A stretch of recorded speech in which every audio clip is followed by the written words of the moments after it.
Hi all, earnest അക്കാഡമിയുടെ മറ്റൊരു വീഡിയോയിലേക്ക് സ്വാഗതം. അങ്ങനെ ഇലക്ട്രിക്കൽ ഉദ്യോഗാർത്ഥികൾ, പ്രത്യേകിച്ചും ഇലക്ട്രിക്കൽ ബിടെക്കോ അതിന് മുകളിലോട്ടോ യോഗ്യതയുള്ള ഉദ്യോഗാർത്ഥികൾ കാത്തിരുന്ന, ഏറെ ആകാംക്ഷയോട് കാത്തിരുന്ന അസിസ്റ്റന്റ് ഇലക്ട്രിക്കൽ ഇൻസ്പെക്ടർ എന്ന തസ്തികയിലെ നോട്ടിഫിക്കേഷൻ പുറത്തു വന്നിരിക്കുകയാണ്. അതായത് കേരള ഇലക്ട്രിക്കൽ ഇൻസ്പെക്ടർ ഡിപ്പാർട്ട്മെന്റ് എന്ന് പറയുന്ന സർക്കാരിന്റെ തന്നെ ഒരു വകുപ്പിലേക്കാണ് നിങ്ങൾ നിയമിതരാകുന്നത്. വളരെ പ്രധാനപ്പെട്ട ഒരു തസ്തികയാണ്. ഏറെ കാലമായിട്ട് മേഖലയിൽ ബിടെക്, ബിഇ അല്ലെങ്കിൽ എംടെക് മുതലായ യോഗ്യതയുള്ള ഉദ്യോഗാർത്ഥികൾ ഈ ഒരു പോസ്റ്റിന് വേണ്ടി കാത്തിരിക്കുകയായിരുന്നു. അത്യാവശ്യം ധാരാളം നിയമനങ്ങൾ കൂടി നടക്കുന്ന ഒരു തസ്തികയാണ്. ഈ ഒരു നോട്ടിഫിക്കേഷന്റെ വിശദാംശങ്ങളാണ് നമ്മൾ ഇന്നത്തെ വീഡിയോയിൽ ഡിസ്കസ് ചെയ്യാൻ പോകുന്നത്. നമുക്ക് നോട്ടിഫിക്കേഷനിലേക്ക് കടക്കാം. PSCയുടെ നോട്ടിഫിക്കേഷൻ പ്രകാരം 96/2025 എന്ന ഈ ഒരു കാറ്റഗറി നമ്പറിലാണ് ഈ ഒരു നോട്ടിഫിക്കേഷൻ വന്നിരിക്കുന്നത്. ഡിപ്പാർട്ട്മെന്റ് കൃത്യമായിട്ട് തന്നെ പറഞ്ഞിട്ടുണ്ട്. കേരള ഇലക്ട്രിക്കൽ ഇൻസ്പെക്ടറേറ്റ് എന്ന് പറയുന്ന ഈ ഒരു ഡിപ്പാർട്ട്മെന്റിലേക്കാണ് നിങ്ങൾ നിയമിതരാകുന്നത് എന്നുള്ളത് വളരെ പ്രധാനപ്പെട്ട ഒരു കാര്യമാണ്. ഇനിയും നിങ്ങൾ ഓർത്തിരിക്കേണ്ട ഒരു പ്രധാനപ്പെട്ട കാര്യം, ഇതിന്റെ പൊസിഷൻ, നിങ്ങൾ അപ്പോയിന്റ് ചെയ്യപ്പെടുന്ന പൊസിഷൻ ഏതാണ്? അത് അസിസ്റ്റന്റ് ഇലക്ട്രിക്കൽ ഇൻസ്പെക്ടർ എന്നുള്ള ഒരു പോസ്റ്റാണ്. വളരെ ഇമ്പോർട്ടൻ്റ് ആയിട്ടുള്ള ഒരു പോസ്റ്റാണ്. എല്ലാ രീതിയിലും നിങ്ങൾക്ക് നിങ്ങളുടേതായ ഉത്തരവാദിത്തങ്ങൾ, നിങ്ങൾ പഠിച്ച മേഖലയുമായി ബന്ധപ്പെട്ട ഉത്തരവാദിത്തങ്ങൾ നടപ്പിലാക്കുവാനും സേഫ്റ്റി റിലേറ്റഡ് ആയിട്ടും ഒപ്പം തന്നെ ഇലക്ട്രിക്കൽ റിലേറ്റഡ് ആയിട്ടുള്ള എല്ലാ റൂൾസ് ആൻഡ് റെഗുലേഷൻസും ഒക്കെ ഇംപ്ലിമെന്റ് ചെയ്യുന്ന പോലെയുള്ള ഒരു വളരെ പ്രധാനപ്പെട്ട കീ റോളിലാണ് നിങ്ങൾ നിയമിതരാകുന്നത്. അതുകൊണ്ട് തന്നെ ഈ പോസ്റ്റിന്റെ പേര് എന്ന് പറയുന്നത് അസിസ്റ്റന്റ് ഇലക്ട്രിക്കൽ ഇൻസ്പെക്ടർ എന്നുള്ളതാണ്. ഇനിയും ഇതിന്റെ പേ സ്കെയിലാണ് ഏറ്റവും അട്രാക്റ്റഡ് ആയിട്ട് പറയേണ്ടത്.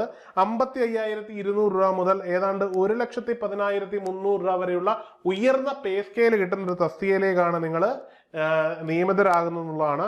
ഇനിയും ഈ വേക്കൻസി ആന്റിസിപ്പേറ്റഡ് വേക്കൻസിയാണ് എന്ന് കരുതി ആരും അപേക്ഷിക്കാതിരിക്കരുത്. ഇതിന് അത്യാവശ്യം നിയമനങ്ങളൊക്കെ നടക്കാൻ സാധ്യതയുള്ള ഒരു തസ്തികയാണ് എന്നുള്ളത് വളരെ പ്രധാനപ്പെട്ടതാണ്. ഇനിയും ഇതിന് അപേക്ഷിക്കാനുള്ള പ്രായപരിധി വളരെ പ്രധാനപ്പെട്ട ഒരു കാര്യമാണ്. ഈ നോട്ടിഫിക്കേഷൻ പ്രകാരം 22 വയസ്സ് മുതൽ 36 വയസ്സ് വരെയുള്ള ഉദ്യോഗാർത്ഥികൾക്കാണ് ഈ ഒരു പോസ്റ്റിലേക്ക് അപേക്ഷിക്കാൻ പറ്റുന്നത്. കുറച്ചും കൂടി വ്യക്തമായിട്ട് പറഞ്ഞാൽ 2/1/1989 മുതൽ 1/1/2003 വരെ ജനിച്ചിരിക്കുന്ന കാൻഡിഡേറ്റ്സിനാണ് ഇതിൽ അപ്ലൈ ചെയ്യാൻ പറ്റുന്നത്. ഇത് ജനറൽ കാറ്റഗറിയുടെ കാര്യമാണ്.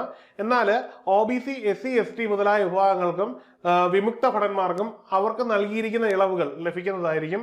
അപ്പോൾ അവർക്കും ആ ഒരു പ്രായപരിധിയിൽ നിന്നുകൊണ്ട് തന്നെ ഇത് അപേക്ഷിക്കാവുന്നതാണ്. ഇനിയും ഇതിനു മുമ്പ് ഈ പരീക്ഷ നടന്നതിന്റെ ഡീറ്റെയിൽസ് ആണ് നമ്മളോട് നോക്കാൻ പോകുന്നത്. ഇതിനു മുമ്പ് ഈ ഒരു എക്സാമിനേഷൻ വിളിച്ചിരുന്നു. അന്ന് ഈ എക്സാമിനേഷൻ വിളിച്ചത് 132/2020 എന്ന കാറ്റഗറി നമ്പറിലായിരുന്നു. ആ ഒരു എക്സാമിനേഷൻ ശേഷമുള്ള DOE നിലവിൽ വന്നത് 3/8/2023 അന്ന് നടന്ന പരീക്ഷയ്ക്ക് കട്ട് ഓഫ് മാർക്കായിട്ട് വന്നത് 64.67 മാർക്കായിരുന്നു.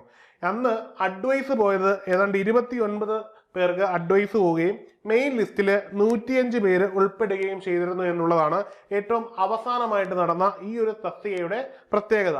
അപ്പോൾ എല്ലാവരും ഈ ഒരു മേഖലയുമായി ബന്ധപ്പെട്ട എല്ലാ ഉദ്യോഗാർത്ഥികളും തീർച്ചയായിട്ടും ഈ ഒരു തസ്തികയ്ക്ക് വേണ്ടി അപേക്ഷിക്കുകയും ഒപ്പം തന്നെ നല്ല എഫേർട്ട് ഇട്ട് തയ്യാറെടുക്കുകയും ചെയ്യണം എന്നുള്ളതിന്റെ ഒരു പ്രോബബിലിറ്റിയാണ് നമ്മളിവിടെ കാണുന്നത്.